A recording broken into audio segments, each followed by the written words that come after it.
예. 저는 오늘 한낮의 우울을 해 보겠습니다. 원래 제목은 뭐라고 했더라? 저걸 번역하면 정오의 악마 이렇게 한 건데 우리나라에 번역할 때 인제 쪼끔 좀 시적으로 한 것 같아요. 정오의 악마라는 그 대문이 들어가 있죠. 그래서 여기 정오의 악마가 뭐냐면 우울증을 악마라고 그런 거예요. 정오의 악마 같은 존재다. 그러니까 인제 요 제목에서도 벌써 느껴지죠. 우울증에 대한 그 개념화를 악마로 한 거예요. 그럼 여기서 인제 여러 가지가 그래도 쪼끔 유추가 되죠. 어두운 그림자. 앤드류 솔로몬 책입니다. 지금 살아 있어요. 저하고 나이가 똑같아. 63 년생. 근데 이 사람은 그 아버지가 인제 제약회사 그 설립자야. 그래 굉장히 부자예요, 부자. 그리고 어머니도 중산층이고 해서 어려서부터 "나는 유복했고 행복했고 아무 부족함이 없이 살았다." 요렇게 이제 서술을 하기 시작하는데 이제 뉴요커고 뉴욕에서 태어났어요. 그래서 뉴욕 중산층이면은 상당한 엘리트층이죠. 그런데 이 책이 거의 700 페이지에 가까운데 결국은 우울증은 못 고쳤어. 신기하죠? 그리고 이 양반이 저서 글쟁이야. 글쟁이에다가 그리고 두 대학교의 심리학 교수예요. 심리학 교수고 또 저술가고 엄청 유명한 테드 강연이 어마어마하게 유명한 게 있어요. 이 우울증을 가지고. 그래서 이 우울증을 갖고 700 페이지 썼는데 왜 치료가 안 된다고 했는가? 그리고 왜 치료를 못 했는가? 요거를 이 사람의 언어를 통해서 분석해 보는 거예요. 근데 제가 인제 자주 얘기 드렸지만 특증상 우울증 같은 거는 이 치료계에서 치료 못 한다고 이미 저기 논평이 나 있어요. 심리학에서도 치료 못 한다고. 근데 저희는 제가 인제 쪼끔 제 자랑이 아니라 교수님의 이 상담법을 얘기하는 건데 교수님한테 치료법을 배운 저 같은 경우는 제가 지금 20년 됐잖아요. 아무리 심각한 우울증도 저하고 만났던 분들은 최대 장기 3 개월 안에 다 치료됐어요. 근데 이거 못 찾은 거지. 사실은 앤드류 솔로몬이 해법을 못 찾은 거예요. 사람들도 어마어마하게 그 저기 인터뷰를 하거든요. 그리고 저쪽 남아프리카 뭐 이런 그 뭐야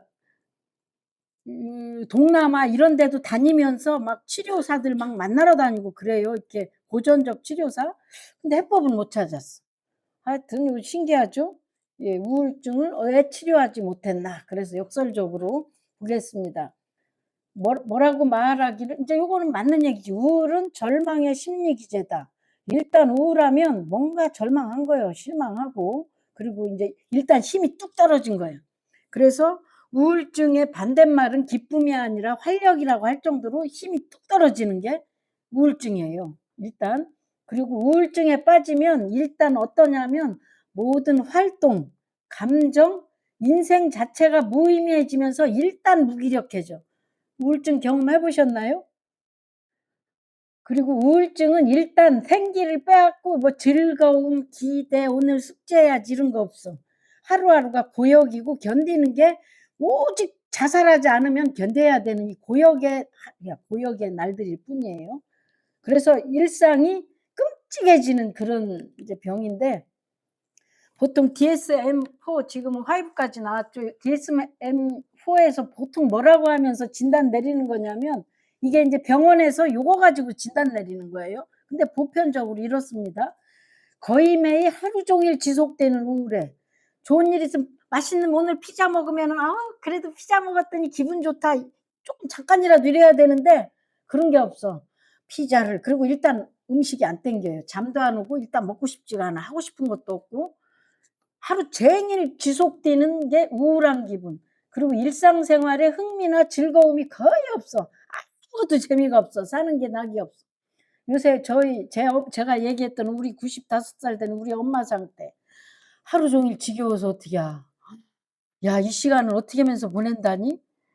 인제 이런 상태예요. 그리고 식욕 부진, 체중 변화, 또 불면증, 또 뭐 피로감 무지막지하게 필요해. 아무것도 안 하는데 피로해서 살 수가 없어. 힘이 없어. 그리고 아무것도 안 하는데. 그리고 굉장히 무가치함과 부적절하게 심각한 죄책감을 느껴. '내가 이렇게 하면 내가 이렇게 우울한 얼굴하고 있으면 옆 사람이 나보고 힘들어하지 않을까?' 뭐 이런 생각을 합니다. 그리고 이게 쪼끔 심해지면 반복적인 자살 생각 충동이 일어나. 자해 충동. 예를 들면 제가 우울증을 심하게 앓아 가지고 저기 천안으로 내려오게 된 게 이 우울증 때문에 그랬어요. 그때는 '쪼끔 더 갔다가는 자살하겠구나.' 하는 생각까지 제가 진짜 갔어. 그래 가지고 여기서 그대로 있다가는 그때 그룹 활동하고 있을 때인데 '그대로 있다가는 내가 온전히 살아남지 못하겠구나.' 매일 아침 눈 뜨면 어떤 생각이 드냐면 '끔찍해라. 오늘 하루 어떻게 보내지?' 저는 상당히 이렇게 생활적이고 굉장히 활력 있는 사람인데 '야 오늘 하루 이거 어떻게 보내지?' 그리고 이제 저희가 조직이 있었기 때문에 그룹이 있었어요. 이제 조각 운동회가.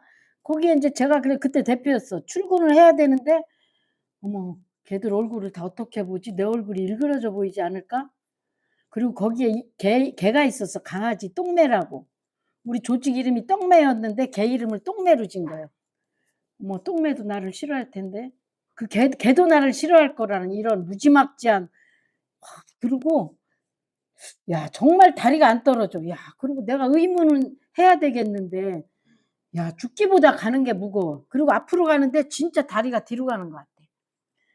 그리고 하루하루가 너무 끔찍하고 정말 죽지 못해 산다는 걸 느꼈어요. 그리고 이게 반복되고 그리고 또 인제 출근을 해 갖고 사람들하고 회의도 하고 하는데 사람들이 내가 이렇게 울적한 거 눈치채 가지고 불편하면 어떡하지? 이런 생각 때문에 견딜 수가 없어.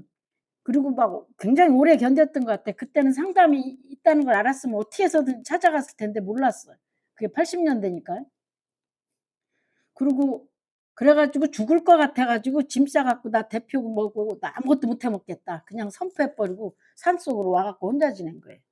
그랬더니 치료가 그때부터 된 거예요. 그래서 그 이도 만나고 인제 이렇게 된 거예요.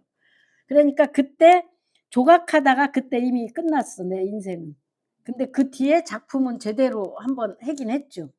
그래서 제가 우울증 잘 알아요. 근데 이 우울증 어디서 왔느냐 우리 엄마가 평생 우울증을 앓았거든. 와 지금도 우리 엄마가 얼굴만 하고 있으면 확 돌아버려 그냥. 죽지 않으려고 도는 거야. 그러니까 우울증에 빨려들지 않으려고 분노로 가는 거야. 그래 가지고 이 우울증도 분노 우울, 재채 우울, 공포 우울 별거 다 있어요. 그래서 제가 잘 압니다. 그래서 제가 내담자들 오면 "자는 곧 지금 만성 우울, 자는 인제 시작됐구나. 쟤는 중증이고 위험하구나." 이런 게 감지가 그냥 돼요. 그래서 요런 게 인제 저는 인제 이슈가 있었기 때문에 요 신체 공감 이런 게 인제 잘 되죠. 그래서 이런 자기가 겪은 앤드류 솔로몬이 자기가 겪은 우울증을 적나라하게 써 놓은 거예요. 그러면서 이 역사적으로 우울증에 대한 사료 뭐 그리고 학자들, 인문학자들, 분석가들 요런 얘기를 가미한 거라 아주 읽기가 좋습니다. 자기 체험을 아주 적나라하게 해 놨어. 그래서 미국인의 9.5%한 1,900만 명 정도가 만성 우울에 시달린대. 그리고 전 세계적으로 심장병 다음에 많은 게 이 우울증이고 우울증 환자의 15%는 전부 자살을 한대. 15%면 어마어마한 거예요. 자살. 예 우울증 심하면 자살해요. 왜냐하면 안식을 찾으려고. 너무 지내는 게 끔찍하니까 '내가 죽어야 평화를 얻겠구나.' 해서 죽는 거예요. 죽고 싶어서 죽는 게 아니라 고통을 견디지를 못해서.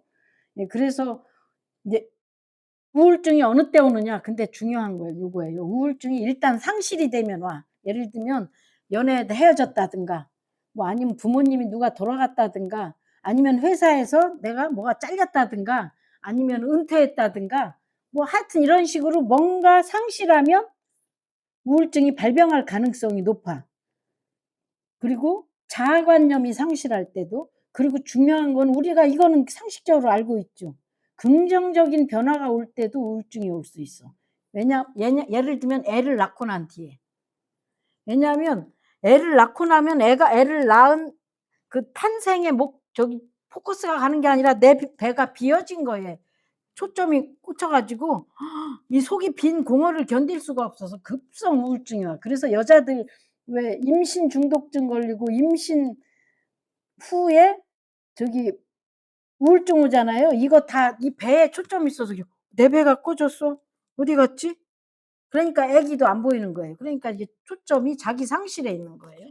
그래 가지고 긍정적 변화에 의해서도 우울증이 유발될 수 있는데 아기를 가질 때도 그래. 그러니까 이거는 죄책과 관련이 있어요. 왜냐하면 그리고 승진, 결혼 이런 것들이 이 변화 자체가 일단 엔트로피, 혼란도인데 거기에 이 죄책감이 붙어 가지고 내가 감히 그러니까 이건 굉장히 인제 나름대로 이슈와 관련된 거예요. 요렇게 해도 우울증이 유발될 수 있어. 아니 내가 감히 예를 들면 제가 승진 같은 경우 제 그룹에서 인제 계속 그 그룹이 지금 6-7년 넘으신 그 그룹원 중에 하나 남편분이 계속 지금 이 상담하면서 남편이 승진하고 있거든. 몇 년에 한 번씩. 평생 소망이던 13년 만에 소원을 이뤘어. 남편이 진짜로 승진을 했어. 최고 그 밑으로 요번에. 이거 안 했으면 그 신랑 큰일 났을 거예요. 큰일. 그냥 우울증 정도가 아니고 근데 인제 요 승진할 때 위험합니다. 이 처리가 안 되면 그 죄책 감당을 못 해 가지고. 예 요런 거예요 우울증. 그래서 저자는 왜 우울증을 치료하지 못했나. 지금 우울증 때문에 테드 강연도 하고 그 저기 임상 교수요. 심리치료 임상 교수기도 하고 끊임없이 사람들을 이렇게 강연하러 다녀요, 이 우울증 치료 때문에. 근데 정작 치료법은 치료를 하지 못했어, 본인은. 왜 그런가 보겠습니다. 그렇다는 얘기는 결국 해법을 못 찾았다는 얘기예요. 근데 교수님은 해법을 분명히 찾아냈고 인제 치료가 많이 됐죠. 예를 들면은 제가 지금 그룹 활동을 제 친구인데 저하고 그룹을 18년 동안 했어요. 제 중학교 동창인데 그 친구 참 대단하죠. 겸손하기가. 근데 그 친구가 제가 중간에 보니까 만성 우울증이 있더라고. 그래 가지고 그 친구는 되게 정서적이고 감성적이고 굉장히 살가운 친구예요. 등치는 이만해 갖고 175 인데 배구 선수 되고. 근데 그 친구가 중간에 제가 선생님은 이제 그룹을 오래 했는데 "선생님은 만성 우울이야." 그랬더니 너무 충격을 받는 거야. 아니 어떻게 나 같은 사람을 보고 우울증이라고 하냐고. 근데 요새는 제가 지난주에 그랬어. "선생님 그 만성 우울 없어졌어. 완전히 완벽하게 없어졌어." 그랬더니 좋아하더라고요. 인제는 알아들어요. 저자는 왜 우울증 치료를 하지 못했나. 첫 번째 약물을 오래 먹으면 정신 분석이 안 됩니다. 정신 분석이라는 거는 핵심은 내면 세계로 들어가는 능력인데 약물이 오래 먹으면 내면 세계로 못 들어가요. 약물에 몸이 이렇게 딱 적응해 버려 갖고 외부 반응에 몸이 적응을 해서 내면 세계로 못 들어가. 물질이 안 나와. 이 양반은 어려서부터 몸이 약해 가지고 아버지가 또 약국도 아니고 제약회사 사장님이잖아. 어려서부터 약물 먹어 갖고 합법적인 약물 중독자예요. 내면 세계 못 들어갑니다. 이거는 정해진 거예요.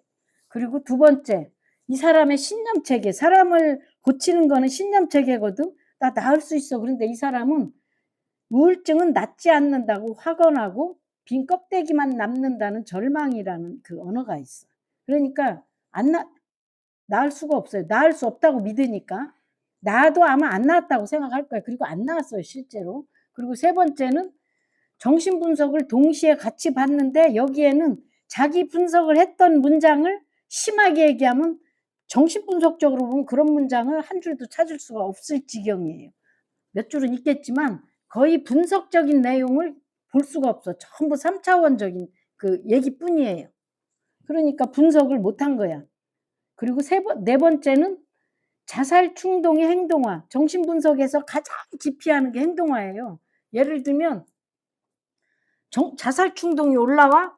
그러면은 자살 충동을 방지하려고 약을 먹거나 막 그런 게 아니라 자살 충동이 내가 지금 왜 일어나고 내가 옛날에 자살과 관련한 무슨 경험이 있었나를 깊이 돌아가 보면 되는데 그냥 행동해 버려. 자살하겠다고 그냥 저기 에이즈 걸려 버리겠다고 행동해 버려. 극단적인 행동을. 치료 못 하죠. 그래서 제가 강연하는 걸 들었어. 테드 강연이 어마어마하게 유명한 테드가 원래 유명하잖아요, 미국에. 강연하는 걸 들었는데 강연은 되게 잘해. 저기처럼 그 누구요? 우리나라 김창옥 선생님처럼 고렇게 하는데 내용은 없어. 제가 교수님한테 훈련받은 사람으로서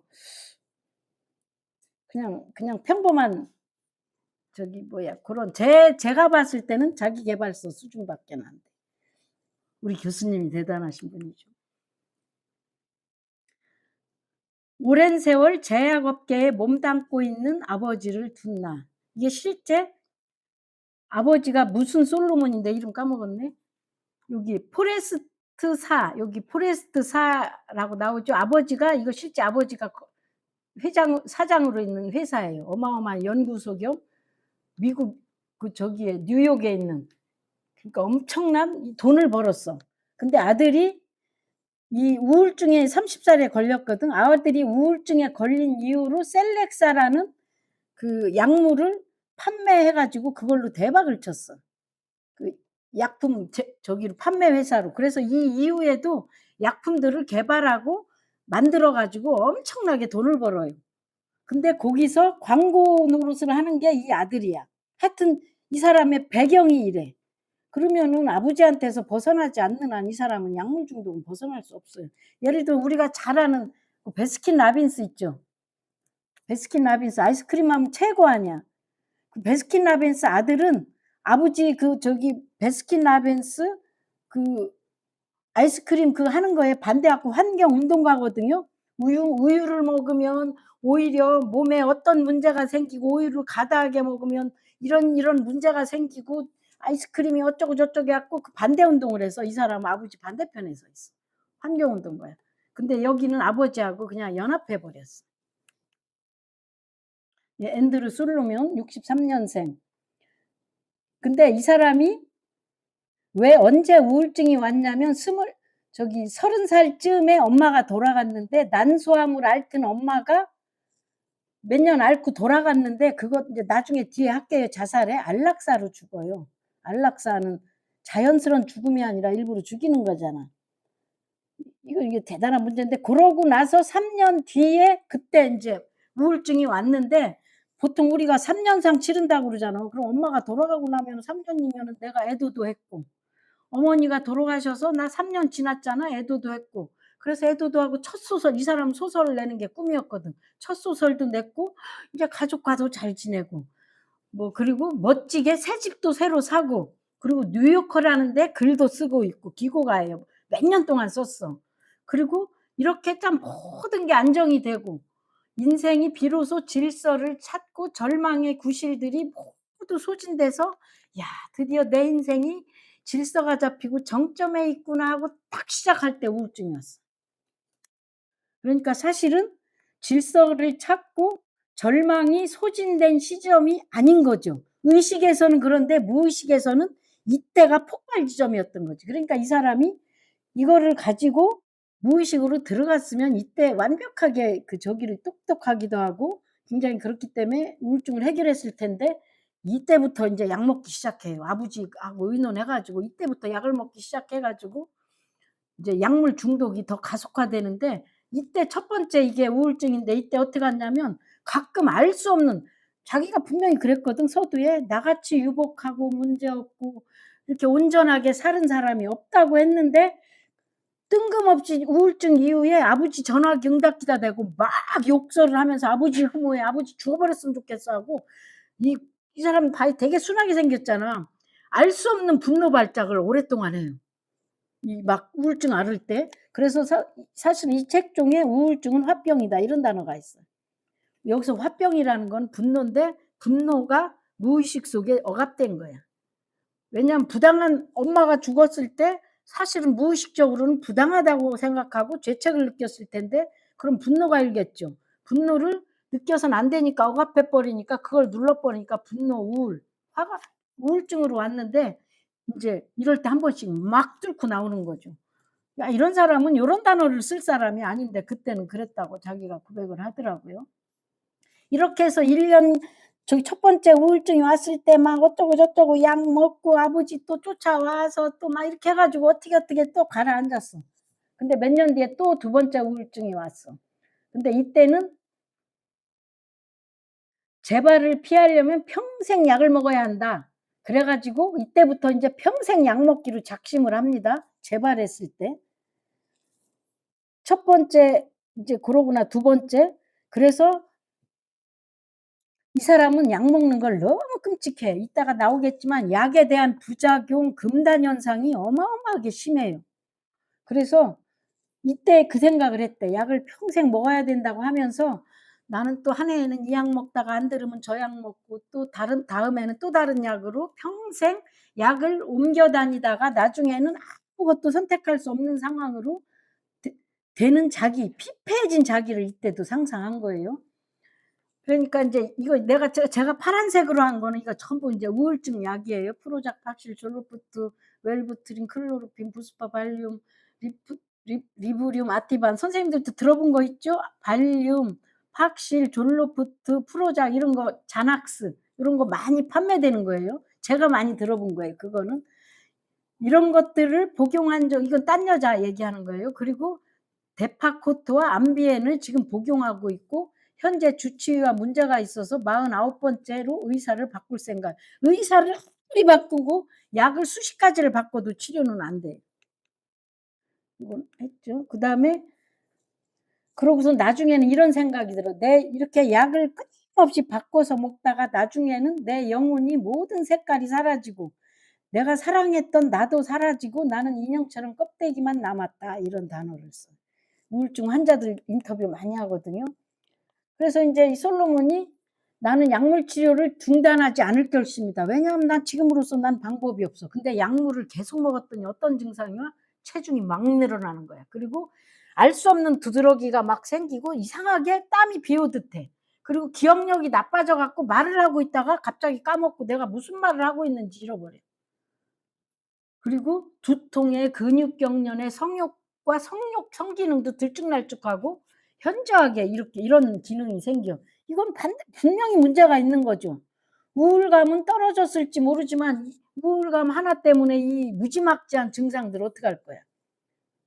진짜 치료가 된다면 부분적으로 잠깐 요런 문제가 생길 수 있지만 제가 경험한 바로는 저는 여러 가지 고쳤거든요. 이런 식으로 오질 않아. 근데 중간 저기 명현 반응처럼 오기는 하는데 이런 식으로 총체적으로 이렇게 저하가 오진 않아요. 그리고 알아. 명현 반응이기 때문에 빠져나가느라고 올라오는 거기 때문에 고 느낌이 달라요. 빠져나가는 거하고 이런 식으로 막 이건 들어오는 작용이고 치료는 빠져나가거든요. 그래서 이거는 이제 점점 심각해지는 거예요. 그래서 이런 부작용이 막 생기니까 이런 부작용이 생기면 다른 약물로 또 이거를 막는 거야. 성적 부작용이 생겼을 때는 어떻게 했냐면 웰부트린을 복용했더니 좀 나아. 다시 왔길래 그때는 비아그라와 덱스암페타민을 처방받아서 성기능이 쪼끔 나아졌대. 그러면 다른 약들하고 화학물이 막 화학작용이 일어나 가지고 문제가 심각해져요. 간 기능 나빠지고 일단 약물 많이 먹으면 간 기능 나빠지고 위 기능 나빠지는 건 정설이야. 지금 우리 어르신들도.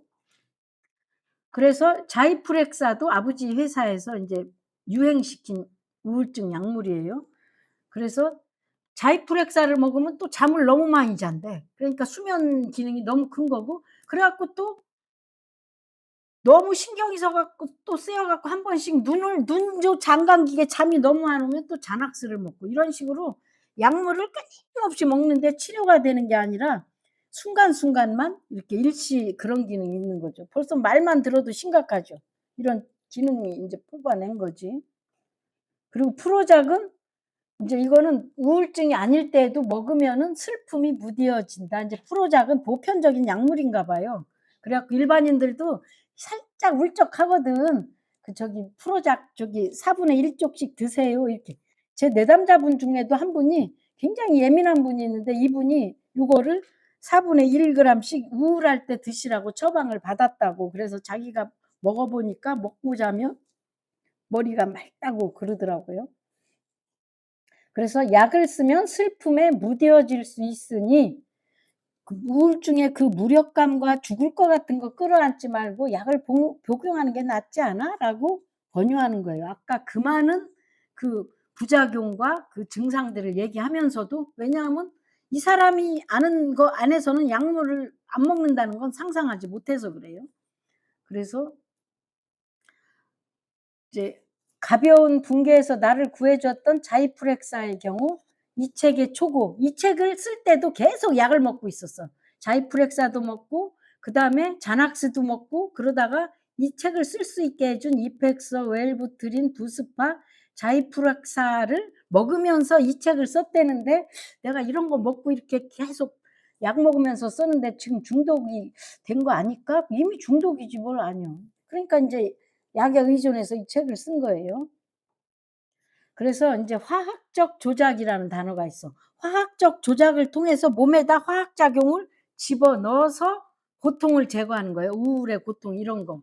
근데 중요한 건 이분도 그 말은 해요. 고통을 화학을 적 조작을 통해서 고통을 제거하는 거는 경험을 무미건조하게 만들고 복잡성을 침해해서 경험을 못하게 한다. 왜냐하면 감정이 안 느껴져요. 제가 인제 내담자들이 한 번씩 이렇게 약물을 잔뜩 제가 "약을 꼭 먹으면 안 됩니다."라고 강요하진 못하거든요, 상담사라. 물어보면 "예 권유하지 않아요."라고 하지 약 먹는다고 하는 걸 "선생님 약 먹으면 안 된다."고 그렇게 하진 않아요. 그럼 알아서 점점 약을 줄이고 인제 자기들이 하죠. 근데 몸에서 왜냐하면 화학물이 나오거든. 근데 이거를 밖에서 이렇게 약물을 먹은 내담자들 예를 들어보면 "제 몸이 내 몸 같지가 않아요. 내 몸하고 내 정신이 따로 놀아요." 이런 얘기를 해요. 그리고 내 몸이 이질적으로 느껴져서 굉장히 괴롭다고. 그러니까 벌써 이게 몸이 이렇게 분열이 일어나는 거예요. 그래서 근데 우리는 화학적이라는 단어가 죄책감으로부터 벗어나게 해 줘. 예를 들면 인지행동에서 어떻게 치료하냐면 인지행동에서는 "네가 우울한 게 아니야. 네 몸에 어떤 물질이 많아져서 그래. 세로토닌이 모자라서 그래. 그러면은 너의 우울증을 너는 따로 떼고 이름을 세로토닌화로 지어 보자." 요런 식으로 딱 분열을 시켜. 왜냐하면 내 걸로 받아들이고 그거를 내적 사유를 해야 되는데 따로 똑 떼 버려요. 네 거 아닌 것처럼 하라고. 그러니까 죄책감이나 오히려 감정으로 못 들어가게 막습니다. 근데 지금 나와 있는 결론이 뭐냐면 약학계의 열띤 주장에도 불구하고 현재는 지금까지 그렇습니다. 우울증 치료의 목적은 치료가 되지 않고 억제하는 수준에 머물러 있다. 한마디로 얘기하면 우울증 치료 못한다. 이건 정신과 의사들도 지금도 하고 있는 얘기예요. 우울증 못 고쳐. 그냥 조금 발병 덜하게 감정 눌러 가지고 좀 억제시켜 주는 거야. 이렇게 얘기하고 있습니다. 스스로 고백한 거죠. 아니 지금이 어떤 시대인데 우울증 하나를 못 고쳐? 인제 이렇게 따져보면 웃기죠. 빈 껍데기만 남는 절망. 성 안토니오라고 인제 유명한 그 있죠. 성 안토니오가 사막에서 허름한 옷을 입고 찾아온 천사하고 화려한 치장을 한 악마를 어떻게 구분할 수 있냐고 누가 물어봤어, 성 안토니오에게. 그러면 "그 어떻게 구분해요?" 그랬더니 성 안토니오가 천사가 왔다가 가고 나면 알 수 있는 왔다 가고 난 뒤에 알 수 있는데 천사가 왔다 가고 떠나면 힘이 솟고 몸이 맑아지고 뭔가 개운하고 마음에 기쁨이 올라온대. 근데 악마가 왔다 가고 나면은 이건 인제 몸으로 아까 얘기하는 신체의 공감으로 하는 거죠. 악마가 왔다 떠나면 아까 얘기한 오싹한 기분이 들겠지. 오싹한 살기와 냉기가 나오겠지. 그러면서 공포에 사로잡힌다. 그래서 요 대목이 바로 신체 감각적인 거예요. 요렇게 얘기를 했대요. 근데 인제 솔로몬이 이 얘기를 예를 들면서 하는 얘기가 "우울증은 우리를 겁에 질리도록 만드는 악마다." 우울증을 이렇게까지 가혹하게 이름을 붙였어. 김병훈 교수님이 그런 얘기했죠.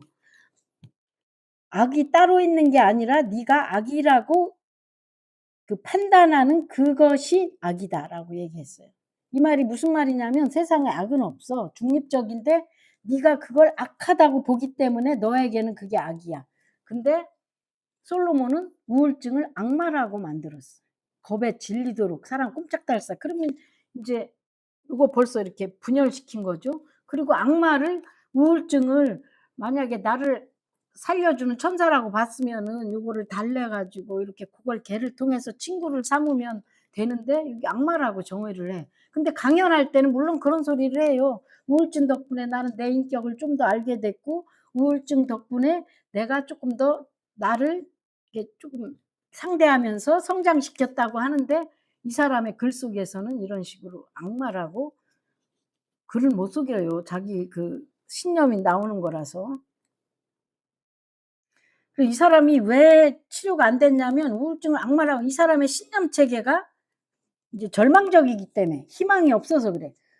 우울증은 어떤 어떻게 요런 표현 기가 막히죠. 글솜씨가 되게 좋아요. 우울증이 어떠냐면 녹이 새를 약화시키듯 녹이 슬면서 새가 점점점점 부식해 들어가면서 차차차차 못 쓰게 되죠.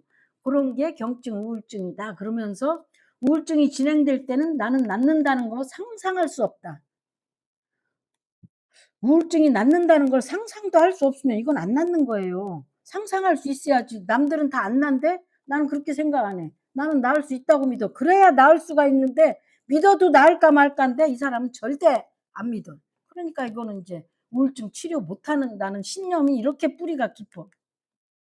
시작은 신념이거든요. 예를 들면 온 세상 100명 중에 99 명이 "그건 안 돼." 그래도 "나는 돼. 나는 믿어." 그럼 그 사람은 그거 갖고 하는 거예요. 그러니까 이 신념이 가장 중요한 겨. 남들의 99 명의 그 이야기보다 더 중요한 건데 요 사람이 또 어떤 표상이 있냐면 어릴 적에 숲에서 인제 놀던 큰 떡갈나무를 봤어. 한 100년 정도 된 떡갈나무를. 근데 어느 날 여기 찾아가 봤더니 이 무슨 뭐 칡 같은 게 그런 거겠지. 덩굴손이 그 이 100 년쯤 된 떡갈나무를 완전히 칭칭 치감아 가지고 이렇게 다 이렇게 에워싸 가지고 못 쓰게 만드는 걸 보고는 자기를 생각한 거야. 내 우울증이 덩굴 식물이 저기 떡갈나무를 잡아먹듯 나를 잡아먹고 있다고 이 이미지가 확. 근데 우울증이 한참일 때는 이건 이해가 돼요. 진짜로 이렇거든. 정말, 정말 이래. 이거는 참. 그래서 덩굴손이 나의 정신과 용기와 의장을 박살내고 우울증이라는 덩굴 식물을 나는 못 이겨. 나는 못 이기기 때문에 이 덩굴 식물이 나를 죽여주기만을 바랐다. 그러니까 이 사람은 우울증을 나아서 살 수 있다는 희망이 없어요. 이 언사를 보면은. 그리고 처음 우울증이 걸리면 맨 먼저 사라지는 건 기쁨 감정이에요. 기쁨의 자리에 고통이 들어서. 그리고 나중에는 기억력이 상실돼 망각이. 그리고 감동하거나 슬퍼하는 능력도 싹 잃어버리고 결국은 무기력과 무감각한 빈 껍데기만 남아. 이건 진짜 끔찍한 거예요 장기화된 우울증은. 제가 우리 엄마 봐서 너무 잘 알아. 잠을 몇 달씩 못 자고 정신이 그럼 제정신이 아니요. 그러면 평생 한 밥조차 못 해. 막 이게 정신이 산만해 가지고. 저희 엄마도 안 해본 게 없어. 굿도 해 보고 뭐 시골이니까 굿도 해 보고 천주교 다니는데 또 교회 가서 기도도 해 보고 또 정신과도 다녀 보고 뭐 별거 다 했는데 평생 못 고쳤어. 근데 언제 고쳤느냐면 제가 여기서 몇 번 얘기한 것 같은데 저희 엄마가 지금 90 살인데 아니 95 인데 90살 되던 해 또 우울증이 왔어. 그래 가지고 전 식구들한테는 뭐 제가 뭐 이런 얘기 안 하거든요. 그랬는데 막 못 고치니까 나보고 "야" 언니들이 처음으로 "야 네가 좀 어떻게 좀 해 봐라. 너 가까이 있는데 야 도대체 뭐 약도 안 되고." 막 그러길래 그러면 "알았어. 내가 그냥 해 볼게." 그래 가지고 엄마를 오라고 그래 갖고 내담자들하고 똑같이 일 주일에 시간 정해 가지고 "엄마 요 시간 되면 1 시간씩 되면 무조건 와요." 그래 갖고 오라고 그래 가지고 전화해 갖고 눈 오면 안 온다고 무기력해지니까 "무조건 와요." 전화해 갖고 인제 엄마한테는 뭐 내담자보다는 쪼끔 적극적 그래서 엄마 오면은 거기 그냥 그러면은 이렇게 정신이 없어 갖고 눈을 이렇게 뜨고 가만히 앉아 있어. 그럼 거기 그냥 앉아 있으라고 그러고 내가 앉아서 기도를 하든가 그 1 시간을 채워. 그리고 왔다가 그냥 보내. 그렇게 했는데 제가 적어도 몇 달 걸릴 거라고 생각했는데 한 달 만에 진정이 되고 그 뒤로는 우울증이 안 걸렸어. 희한하죠. 근데 저희 식구들은 몰라요. 그냥 어떻게 나은 줄 알아요. 이런 얘기 하지도 못하고 할 수도 없고 그 뒤로는 낫어. 지금 온 거는 우울증이라기보다는 일을 안 한 데서 온 그냥 약간 무력증이야, 무력증. 정신이 이상하진 않으니까. 근데 이 사람은 이미 조짐이 있었어. 이 우울증이 이 정도로 깊게 온 거면은 무슨 뿌리가 깊은 뿌리가 있어요. 6살 때 갑자기 여름 캠프를 갔는데 끔찍한 일이 일어날 것이며 살아있는 한 자유롭지 못할 거라는 이상한 불안에 사로잡혔고 6살 때. 이때 한번 막 또 난리가 나. 이런 일이 한 번 있었고 이 정도면은 뭔가 벌써 시작된 거예요. 고등학교 2 학년 때는 여기 자꾸 100년 얘기를 많이 해. 100 년을 견뎌온 학교 건물이 갑자기 무너질 것 같다는 확신이 들어 갖고 너무 불안해 갖고 날마다 이 불안감 떨구느라고 또 고생 바가지를 또 했어. 이런 식의 그 이전의 경험이 있어요. 근데 인제 이것들을 보면은 이거 가지고 이 사람 분석하는 거야. 이 사람이 뭔가 어렸을 때 나는 행복하고 유복하고 아무 걱정 없이 너무나 남다르게 참 어린 시절을 보냈다고 하는데 그게 다 의장이라는 거지. 미국이나 이런 자본주의 사회 중산층들이 갖는 그 가공은 어마어마해. 어마어마해. 이 엄마가 얼마나 교양이뇨? 교양이 무섭습니다. 이 사람이 이 일이 왜 벌어졌겠냐고. 부모의 어떤 처리되지 않은 그거겠지. 외적으로 이제 셀리 테일러라는 사람이 이런 책 긍정적인 환상들이라는 책 속에서 이런 얘기를 했어요. 이것도 솔로몬이 인용한 글이에요. 우울증자들에게는 건강을 증진시키고 실패의 충격을 완화시키는 긍정적인 환상이 결여되어 있다. 그래. 솔로몬이 긍정적 환상이 결여되어 있잖아. 나는 껍데기만 남을 것이며 우울증은 절대 낫지 않으며 뭐 이런 자기 확신이 있죠. 낫지 않는다. 그러니까 긍정적 환상이 솔로몬한테도 결여되어 있는 거예요. 세 번째, 우울증이 치료되지 않은 이유는 이때 동시에 정신분석을 같이 받았는데 이제 시작했어요. 근데 이 사람이 정신분석에 대해서 하는 평가를 한번 보세요. 나는 우울증 완화를 위해서 정신분석 치료를 받고 있다는 얘기를 들으면 어떤 환상이 뜨느냐? 모래톱에 서서 밀려드는 파도를 향해 기관총을 난사하는 사람이 연상이 된대. 이게 뭔 말이요? 시잘데없는 짓거리하고 앉았다 이 소리 아니야. 왜 총을 갖다 왜 파도한테 왜 난사를 하냐고. 이 표상이 굉장히 좀 뭔가 적대적이지 않아? 이 말 속에서 굉장히 적대감이 느껴졌어. 이 정신분석을 이렇게까지 이야기할 건 없잖아. 근데 이렇게 막 기관 막 그런 거 느껴지시죠, 감정? 그리고 이 가끔 적대감이 느껴지는 이 문장들이 있어. 그리고 인제 요런 얘기는 해요. "당신이 몇 년 동안 교묘하게 회피해 온 문제들이 있었다면 그것들이 어느 날 너도 모르게 튀어나와서 증상화된다." 뭐 요런 거는 우리가 다 상식적인 얘기인데 근데 교묘히 회피해 온 문제들은 진짜로 보려면 정신분석밖에 없어요. 자기 분석을 하지 않으면 정신분석 그 까다로운 걸 왜 하겠어요. 왜냐하면 치료가 안 되니까. 그런데 요건 알고는 있는데 이 사람은 들어가지는 못했어. 그리고 그 홀로코스트 생존자인 빌의 부친은 과거를 부인한 것 때문에 살아는 남았는데 57 가지 심각한 우울증을 겪게 되고 결국은 잘 살았는데 결국은 아들한테까지 똑같은 형태의 우울증이 내려갔어요. 이게 무서운 거예요. 중요한 건 내려가는 게 무섭죠. 엄마 돌아가셨을 때 약물하고 같이 정신분석 치료를 받기 시작했는데 여기에 그냥 받기 시작했다. 여기 상담자가 엄마랑 비슷한 나이에 엄마를 닮은 저기 여자 선생님이었다. 이런 말만 나오지 뭐 분석한 얘기는 안 나와요. 그러다가 인제 분석을 받다가 기껏해야 4년 받았어요. 4년 받고 그냥 관뒀어. 근데 중간에 신장결석이 생겨요. 신장결석이라는 건 왜 정신분석을 자기 분석을 해야 되냐면 아니 정신분석 받고 있는데 결석이 생겼다는 거는 문제가 있는 거예요. 상담가가 자기 역전이 분석을 했어야지. 아니 내담자가 제 내담자가 상담받다가 그 신장결석이 오고 증상이 생겼으면 분석가가 나랑 상담받는데 왜 신장결석이 생겼지를 분석해야 되는데 여기 상담자도 제가 볼 때는 이런 분석 지도를 안 했으니까 또 못 했겠죠. 결석이 걸렸는데 이것도 두 번째였어. 근데 너무 아파 가지고 결국 모르핀을 최대치까지 맞고 이때도 신장결석을 분석한 게 아니라 약물로 했어, 약물. 모르핀과 데메롤. 그러니까 이게 마약 중독자라고 그랬거든. 약물 수준을 떠나서 마약 중독자까지 된 거예요. 그러니까 이거 봐. 이거 분석할 때 약물로 이것도 행동하죠. 약물 행동화. 중독으로 간 거예요. 치료는 치료를 해서 중독에서 벗어나야 되는데 약물 중독을 더 가속화시켰어. 이 사람이 했던 말을 보면 돌들이 아직 몸 안에서 돌아다니고 있을 것. 그리고 재발했잖아요. 이 얘기는 돌이 왜 생겼겠어. 엄마 돌아간 게 소화가 안 됐다는 얘기잖아. 이 사람 우울증 발발은 엄마가 돌아간 것 때문에 생긴 건데 그걸 분석을 안 하니까 계속 이 신장이 저기 해독작용하는 데거든요. 걸러주는 거고 정수기처럼. 해독이 안 됐다는 얘기 아니에요. 걸러지질 않았다는 얘기 아니야 돌이 생겼다는 건. 그 얘기는 엄마 처리 안 됐다는 얘기예요. 근데 이걸 분석을 일치 안 해. 상담가하고 분석가하고 다. 저기 그 생각나더라고. 그 선생님 김 선생님 친구 미국에 가서 정신분석 상담받는데 화환장한 것 때문에 그 생각나더 수준이 이런 거야. 그래서 교수님이 이 책을 설명해 주실 때 뭐라고 그랬냐면 미국에서 가장 인기 있는 지성인 중에 한 사람이 이 책을 냈는데 이 책에 의하면 미국의 정신분석 수준, 그러니까 우리가 생각하는 거하고 다른 거야. 미국의 정신분석 수준과 의학계의 수준이 우울증 하나 치료 못하는 그런 허접한 수준이라고 교수님이 얘기를 했어.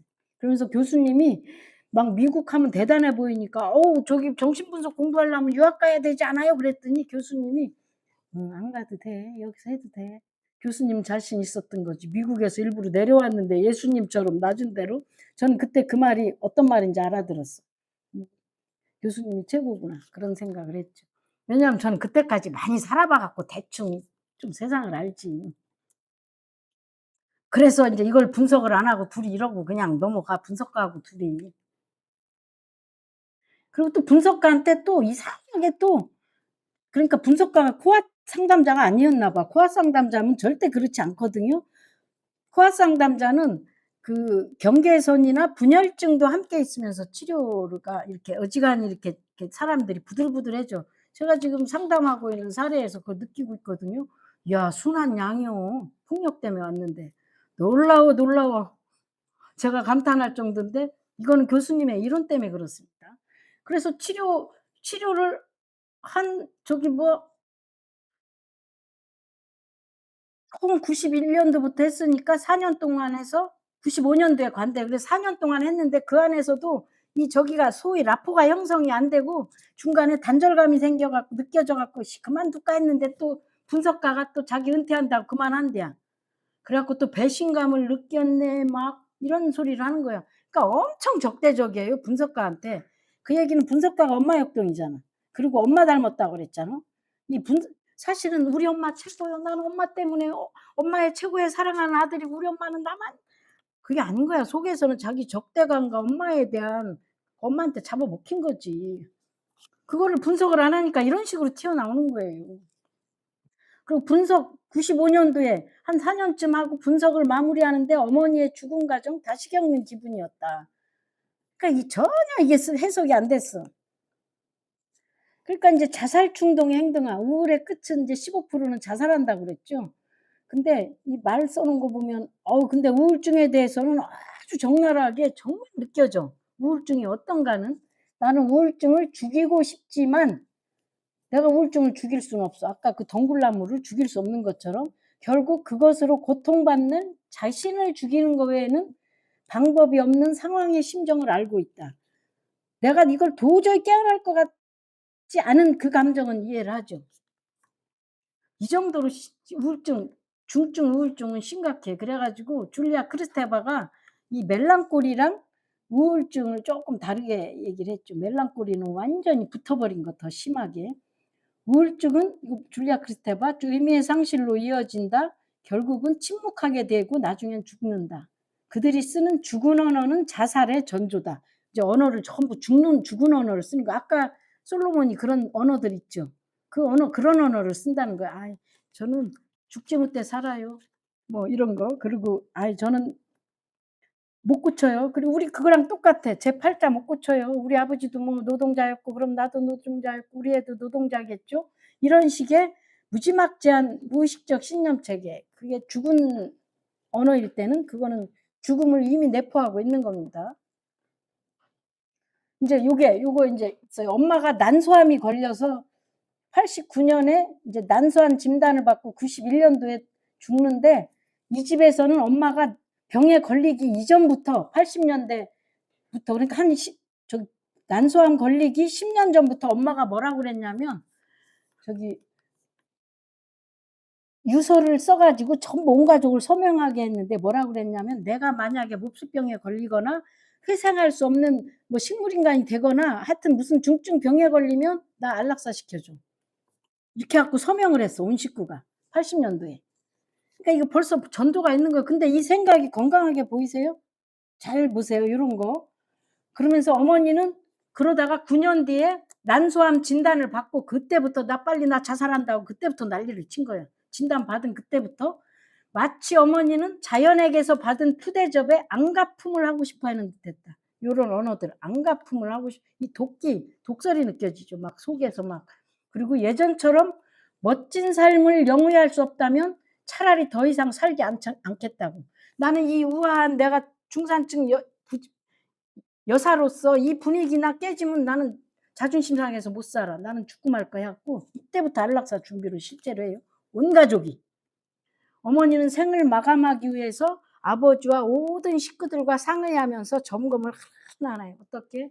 물건들은 사람들 동네 사람들한테 다 꼼꼼하게 나눠 주고 가구 배치도 자기가 하고 그리고 묘지 디자인도 자기가 골랐어.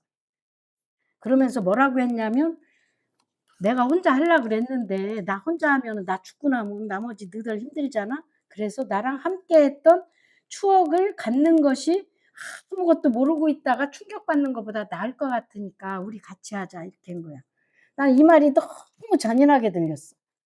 함께 준비했던 추억을 갖는 것 제가 쭉 읽으면서 굉장히 분노가 올라왔어. 이게 아마 솔로몬의 분노가 아닐까 싶어. 무의식적 분노.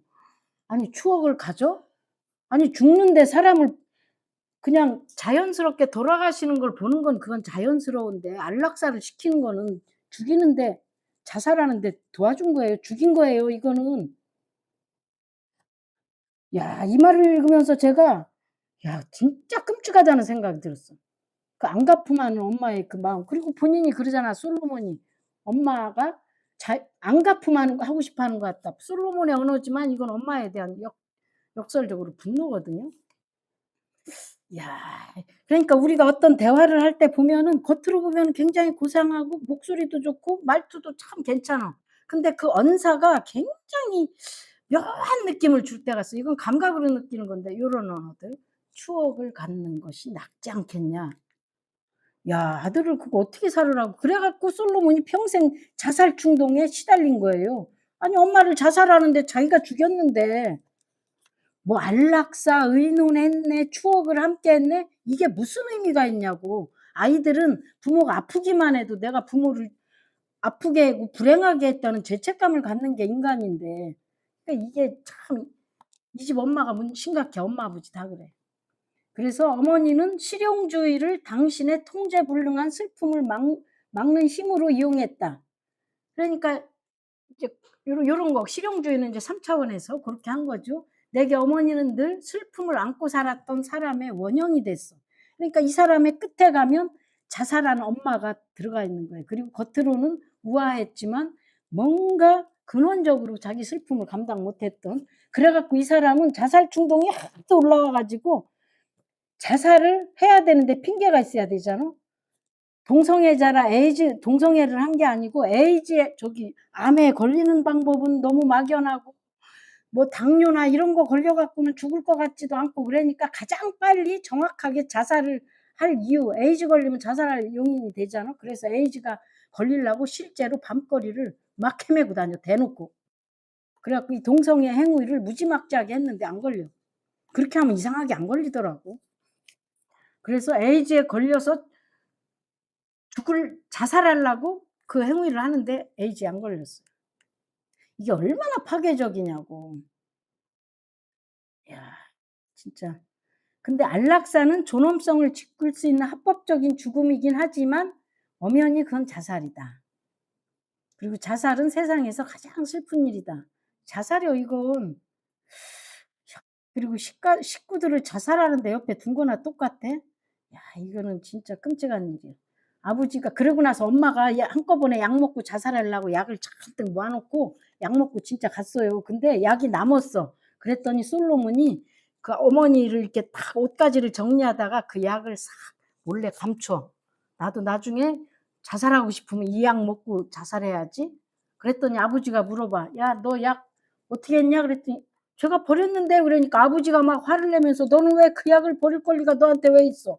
나중에 나도 병들면은 그때 쓰려고 내가 몰래 남겨 놓은 건데 그걸 네가 버려? 약 구하려면 얼마나 힘든데." 이러면서 온 식구가 자살의 전염병이 들어 버려. 그 엄마의 그 자극으로 인해서. 그 죄책을 어떻게 감당하겠어요. 온 식구가 도왔는데. 이제 이렇게 되는 겁니다. 이 사람네 집도 참 병리적이야. 네, 인제 이렇게 해 가지고 자살 충동에 계속 시달렸는데 어쨌든 지금 이제 저랑 나이가 같으니까 64 살이겠죠. 강연도 하고. 근데 어쨌든 이 사람은 글쓰기를 계속해요. 글쓰기 하면서 그리고 좋은 일을 많이 하더라고. 어쨌든 3 차원에서. 자기 분석은 못해서 우울증은 치료 못해서 뭐 그렇긴 하지만 굉장히 노력을 해 현실적으로. 그리고 제3 그런 데 세계 다니면서도 강연도 하고 뭐 많이 그러는 것 같아요. 그래서 지금도 잘 뭐 요렇게 살고 있어요. 이 사람이 이제 조지 산타야나라는 사람의 예를 들어서 한 말이 "삶이 살 만한 가치가 있는 것이라는 가정은 인간에게 꼭 필요하다. 그 가정이 없다면 삶이 살 만한 가치가 있다는 결론에 이르지를 못하니까." 아까 그거랑 똑같죠. 저기 긍정적 환상이 없으면 이제 살 수가 없다. 그러고서 인제 이 안에서 인제 그 캄보디아에서 이렇게 저기 그 치료 과정에 원시적 치료 과정에 참여했던 예를 하는데 있는 법과 일하는 법과 사랑하고 사랑하는 법을 가르치는 것 했는데 교수님이 인제 가장 중요하게 해준 모든 결론이 "일해라." 여기서 일하는 건 지난주에 지금 3 주째 계속 노동 얘기를 하는데 일을 해야만이 살아갈 수가 있다. 그리고 모든 해법은 그 인제 저기 그 누구요? 코앗의 보상 구조. 그게 자기 재능을 찾아서 자기의 일을 찾는 거거든요. 가장 중요한 건 자기의 욕망과 결부된 일을 했을 때 계속 어떤 형태든 일하고 있으면 최소한 우울증에 휘말리지는 않아요. 그래서 이 사람이 그래도 지금까지 이 끔찍한 집안에서 견디고 살아남고 있는 건 이 사람 아직도 글을 쓰고 있고 이 세계에 돌아다니면서 사람들에게 강연하고 가르치고 있거든요. 그래서 그래도 살아 있는 거예요. 우울증 치료는 완벽하게 못 했지만. 일하는 것이 참 중요합니다. 예, 이상입니다.